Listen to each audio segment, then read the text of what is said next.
Hey guys, welcome back to Movie Geek Production channel, and today, this is the video I'm really excited to make because I'll be sharing my top 10 favorite first time watches in the year of 2021. So in 2021, I created a goal called 100 plus movies that I've never seen Project 2021 edition. And these are films that I have not seen before that have been on my watch list for a long time. And again, these are all first time watches. Now, with this list, I'm going to exclude the Criterions and the 2021 releases. And this was the hardest list to make because I have loved all the films that I've watched. And yes, there's some stinkers and some okay films in the bottom pit that are somewhat decent, not great. But these are the 10 films that I absolutely adore, that I consider them masterpieces. And again, there'll be no Criterions and no 2021 titles. So let's get right into it. Number 10. Duel, started by Steven Spielberg. This is his first feature film debut, and this is where it all started. And Duel was just an exciting, engaging, intense, a very small scale film that very executed, really well done.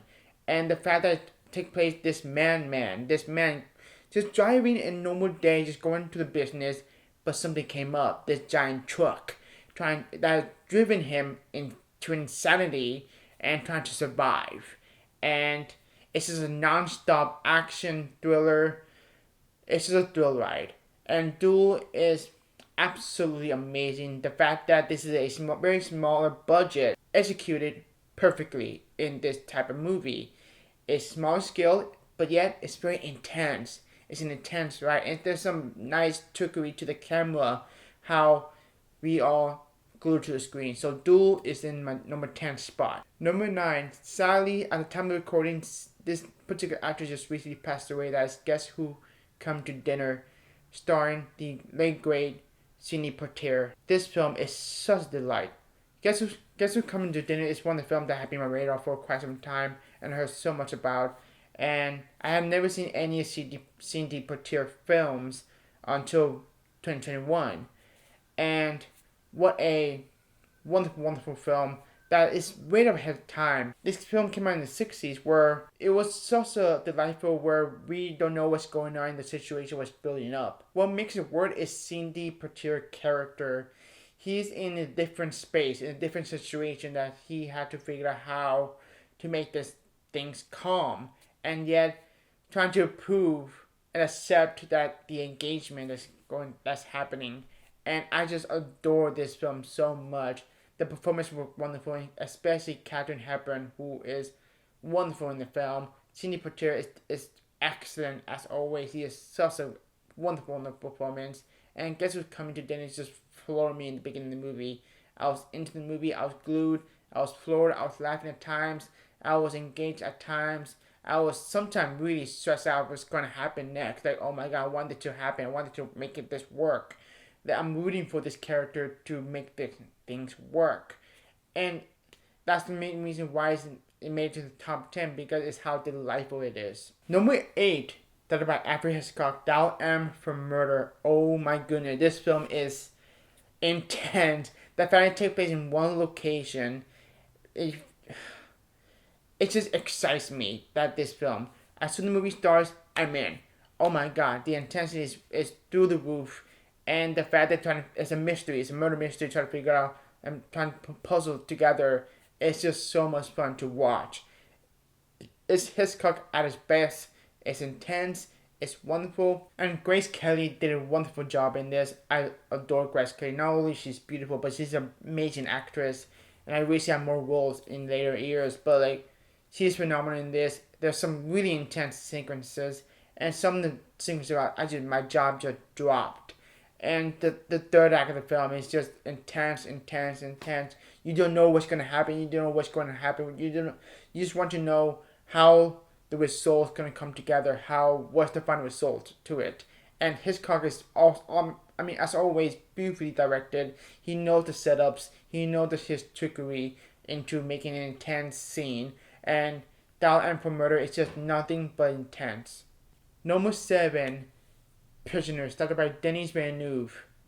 I really want to see this movie before Dune comes out, because I heard this was the film that had been on my radar for quite some time, and wow, this film blew me away.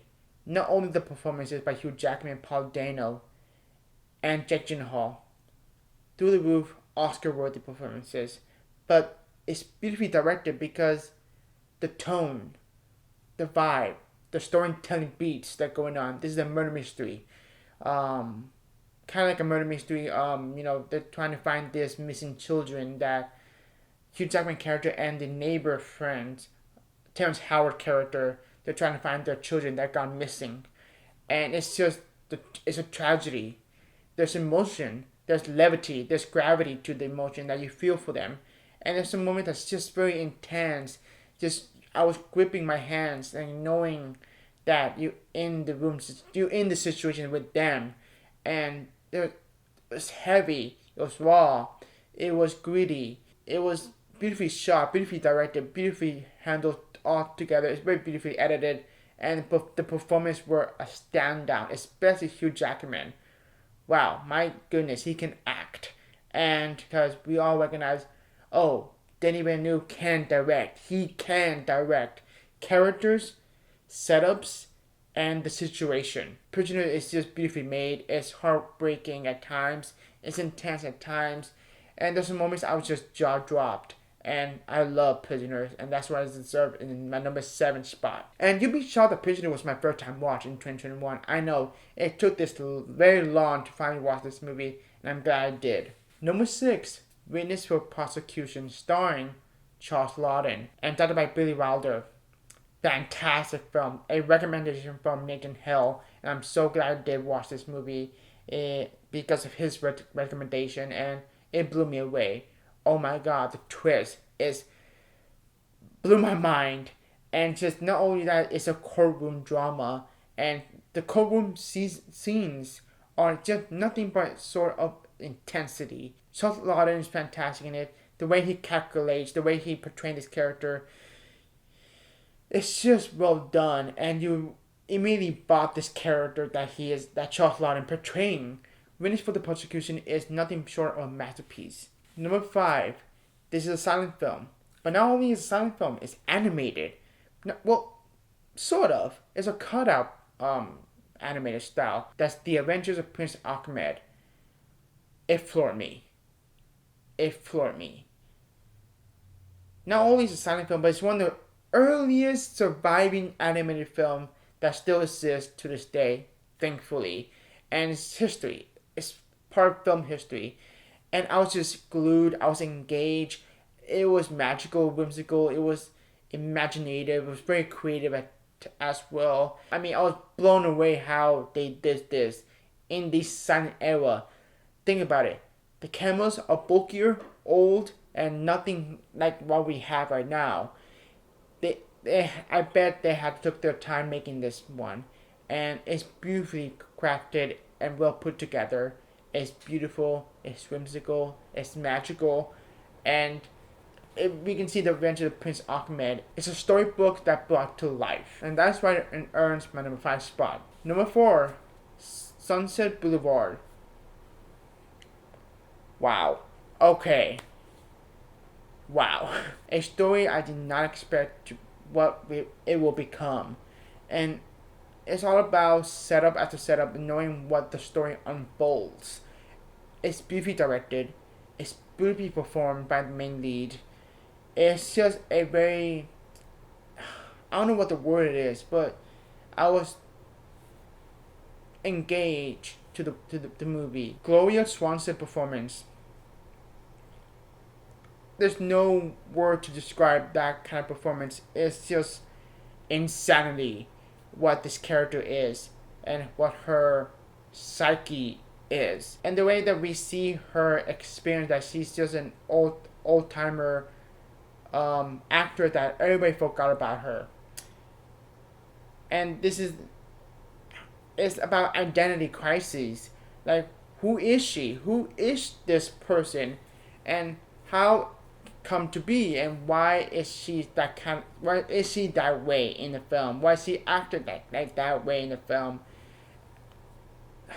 It's amazing. It's an amazing film. I love it so much. I really do, and I'm actually really dying to watch it again. And so many great cameos going on, including one of my favorite silent stars, Buster Keaton.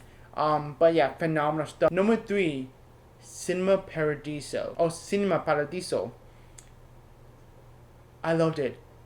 This is about the love of films. This is for film lovers. What makes this movie so great is the relationship between the little kid and the projectionist. And the projectionist teaching him about the beauty of film, basically, the magical world of film. It had the theme of love, coming to age, friendship, and most importantly, the love of film. You have all these things wrapped up into a beautiful, beautiful film. It's so well done. It's so well executed. It's emotional. It's powerful. It's funny at times. There's some heartwarming scenes. It floored me. That's what I'm trying to say. And there's this kid who trying to steal the film reels. It's like you collecting movies, like what we do. And it's like you in awe of this magical world of film and how this film was made. And we see this townspeople go into the movie just to watch, just to have an escape. I really adore Cinema Paradiso. That's why it deserves number 3 spot. Number 2, go to All the President's Men, directed by Alan J. Pakula. I think that's the director name. Alan J. Pakula, starring Dustin Hoffman and Robert Redford. One word I can describe about this film: intense. It is definitely most intense, and we go to the behind-the-scenes world of journalism and how it can be exciting at times, but not really. It can be dangerous at times. And this is the whole deal about the Watergate situation. And it's just so engaging, but yet fascinating. It is fascinating to watch the Dustin Hoffman character and Robert Redford character go through and try to figure out, put all the puzzle together. And it gave you a sense of paranoia as well. It's about who do we trust and how can we fix this, yet solve this. It's phenomenally well done, engaging. It attracted me. I was engaged to it. It's just, there's never a dull moment. You're into this. You just want to know what comes next and try to figure out if this character are okay and how it's gonna end. The way it was directed, there's so many shots that there's some tight shot of the close-up shot of the face of the main character face, and you see the emotion. Either they're worried, scared, sad, intensity. It could be either of those things, and it worked for that kind of film. And Other President's Man is just nothing short of intensity, and she's fully engaged to what's going on in the world of Watergate. That situation that was big at the time, and it makes journalism fascinating yet really exciting at times. I mean, just like Nathan Hale said, this film made journalism really exciting, even though it's not really exciting because it's journalism. But for whatever reason, this film made it really exciting, and All the President's Man deserved the second spot. Not to be my number 1 favorite first-time watches of 2021, that is The Apartment, directed by Billy Wilder. I was pretty shocked that there's 3 films directed by Billy Wilder on this list. And honestly, that's a good thing because 2021 was the year I discovered Billy Wilder films, and this year, 2022, I'm going to discover more Billy Wilder films because I bought some more Billy Wilder films on Blu-ray, which is really exciting. And The Apartment is nothing short of amazing. It is a way ahead of time. The dialogue felt so fresh, fast, unique, yet engaging.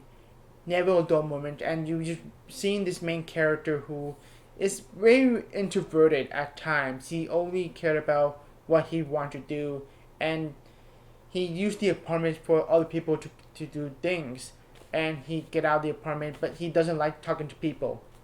And then he come across this young lady who now had a cute crush on and want to fall in love with her.